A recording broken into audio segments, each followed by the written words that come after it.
ओम गण श्री महागणेशाय नमः। राधे राधे दोस्तों, कैसे हैं आप सब। दोस्तों, फाल्गुन पूर्णिमा पर होलिका दहन का पर्व मनाया जाता है। इस बार होलिका दहन का पर्व 17 मार्च को और रंग वाली होली 18 मार्च को है।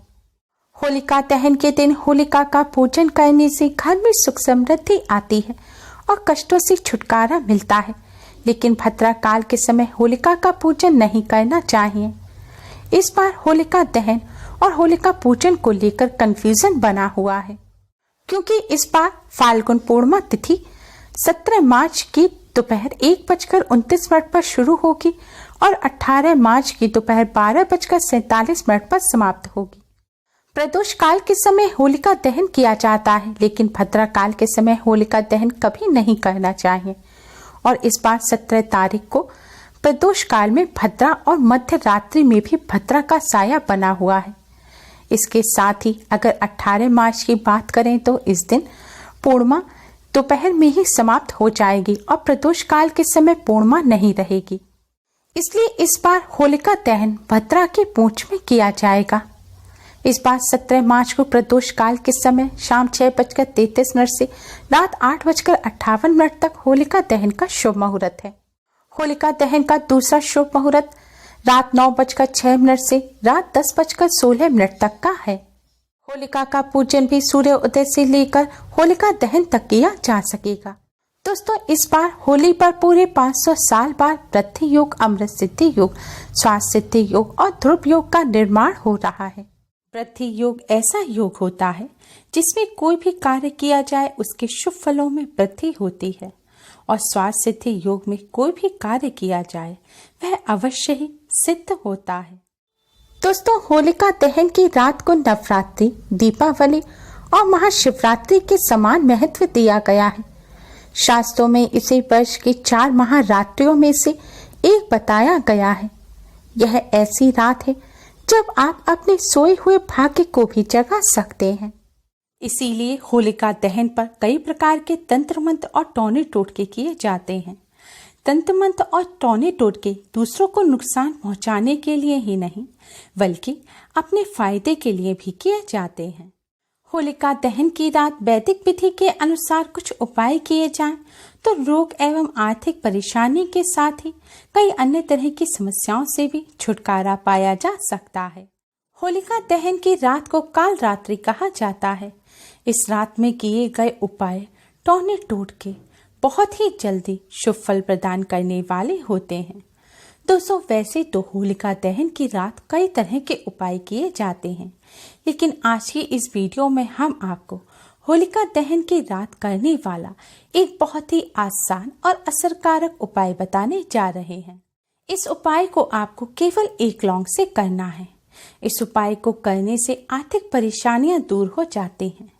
व्यापार में अगर मंदी का दौर चल रहा होता है तो वह भी दूर हो जाता है। व्यापार में तेजी आती है। अगर कोई कार्य ऐसा है जो लंबे समय से रुक रहा है तो वह कार्य भी जल्द ही पूर्ण हो जाता है। इस उपाय को करने से नकारात्मक ऊर्जा भी दूर होती है और सकारात्मक ऊर्जा का एहसास होता है। जीवन में खुशियां आती हैं। बड़ी से बड़ी परेशानी चंद मिनटों में दूर हो जाती हैं। यह उपाय आप पूर्ण श्रद्धा और विश्वास के साथ करें, तभी आपको इसके शुभ फल प्राप्त होंगे। उपाय आपको होलिका दहन के दिन करना है। उपाय करने के लिए स्वच्छता पवित्रता का विशेष ध्यान रखें। उपाय करने से पहले आप अच्छी तरह से स्नान कर लें और स्वच्छ वस्त्र धारण करें। इसके बाद आप एक साबुत फूल वाली लौंग लें। ध्यान रखें, लौंग साबुत होनी चाहिए, जिसका फूल साबुत हो, जो पूजा में इस्तेमाल होती है। यह उपाय आपको होलिका दहन के स्थान पर जाकर करना है। इस उपाय को आप होलिका दहन के दिन में या रात में किसी भी समय कर सकते हैं, लेकिन ध्यान रखें भद्रा काल के दौरान आप इस उपाय को ना करें। दोस्तों, हम सभी होली का पूजन करते हैं और होलिका पर जाकर उपाय भी करते हैं, लेकिन उपाय और पूजन करते समय हमें यह ध्यान रखना चाहिए कि हमें किस होलिका पर जाकर पूजन और उपाय करने चाहिए। वैसे तो हर गली मोहल्लों में अधिकतर होली रखी जाती है। दोस्तों, होलिका लकड़ी के ढेर को होली नहीं कहा जाता। होली वह होती है जो पूरे विधि विधान द्वारा रखी जाती है। उसी होली के पूजन का और वहीं जाकर उपाय करने का शास्त्रों में महत्व बताया गया है। तो इसीलिए आप भी पूरी कोशिश करें कि आप जब भी होली का पूजन करें या फिर होली पर जाकर उपाय करें तो आप ऐसी ही होली पर जाएं जो मंदिर द्वारा या फिर पंडित जी द्वारा पूरे विधि विधान द्वारा रखी गई हो। दोस्तों, यह लौंग लेकर अब आपको होलिका दहन वाले स्थान पर जाना है। होली के पास जाने से पहले आप अपनी चप्पल थोड़ी दूर उतार दें। फिर होली के पास जाकर आप भगवान श्री गणेश को प्रणाम करें, भगवान विष्णु, माँ लक्ष्मी जी को प्रणाम करें, भक्त प्रहलाद को प्रणाम करें, बजरंगबली और पितृदेव को प्रणाम करें और होली को प्रणाम करें। प्रणाम करने के पश्चात अब आप होली की 7 परिक्रमा करें। परिक्रमा करते समय आप मन ही मन ओम नमो भगवते वासुदेवाय मंत्र का जाप करते रहें। दोस्तों, आपको परिक्रमा क्लॉकवाइज करनी है। जैसे घड़ी की सुइयां घूमती हैं, इसी तरह आपको होली के चारों तरफ घूमकर परिक्रमा करनी है। दोस्तों, परिक्रमा करते समय आप भगवान विष्णु जी के 12 मंत्र ओम नमो भगवते वासुदेवाय का जाप करते रहें। परिक्रमा करने के पश्चात अब आप भगवान जी को हाथ जोड़कर प्रणाम कर अपनी सभी समस्याएं दूर करने की प्रार्थना करें। आपकी जो भी समस्याएं हैं वह भगवान जी के समक्ष रखें। आप भगवान जी से प्रार्थना करें कि मेरे ऊपर, मेरे रुपए पैसे पर, काम पर किसी की भी बुरी नजर हो, कोई भी रोक टोक हो, कोई भी परेशानी हो, उन सभी को आप इस लौंग के साथ मेरे पर से उतार कर इस होलिका दहन की अग्नि के साथ उन सभी परेशानी, नकारात्मक ऊर्जा को हमेशा के लिए जलाकर नष्ट कर दीजिए और मुझे सुखी जीवन का आशीर्वाद दीजिए। इस तरह प्रार्थना करने के बाद अब आप होली की तरफ कमर करके खड़े हो जाएं। दोस्तों, ध्यान रखें कि आपकी कमर साउथ की तरफ होनी चाहिए, यानी कि दक्षिण की तरफ होनी चाहिए, और आपका मुख उत्तर यानी कि नॉर्थ की तरफ होना चाहिए।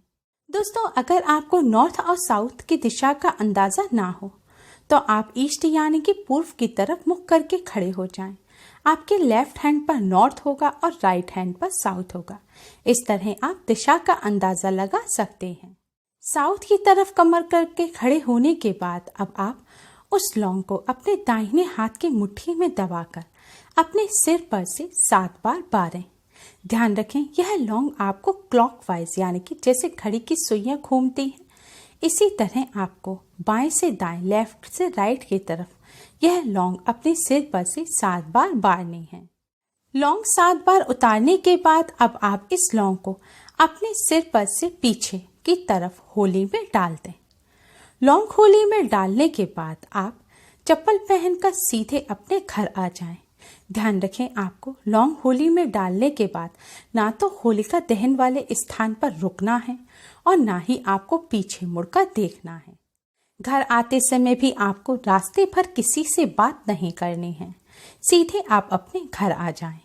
घर आकर सबसे पहले आप अपने हाथ धोएं और मुंह धोएं, और अगर दोस्तों आपके घर में गंगा जल है तो अपने ऊपर गंगा जल का छिड़काव अवश्य ही कर लें।